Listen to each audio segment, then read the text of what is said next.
সকাল বাজে 10টা। আজকে আমি মসজিদে এখনই আজান দিয়ে দিব, দেখি আমারে কে আটকায়। ইমাম সাহেব থামেন, এখন বাজে সকাল 10টা, আপনি অবেলায় আজান দিতেছেন, মহল্লাবাসী আইসা তো আমার মারবো। মুয়াজ্জিম সাহেব, আমি আজান দিতেছি, বুঝে শুনে আজান দিচ্ছি, আপনার কোনো সমস্যা হবে না। আপনারে কে কি বলে এটা আমি দেখব। الله أكبر الله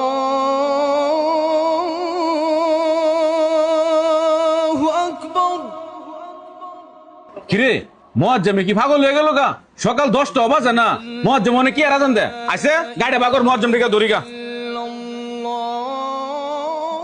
আরে এলাকার মসজিদ আজান দিতেছে না, মুয়াজ্জিন সাহেবের কি মাথা টাথা নষ্ট হয়ে গেছে গা নাকি? কেউ ভাই মুয়াজ্জিম সবাই এই 10টার সময় ই অবেলা কিসের আজান দিতেছে? আয়োজন যাই দেখে এই কিছুই বুঝতাছি না।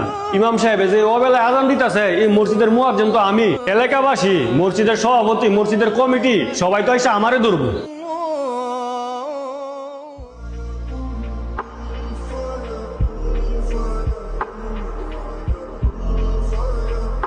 এ মুয়াজ্জিম সাহেব কই আমনে বারোয় নামনে লোক কথা আছে।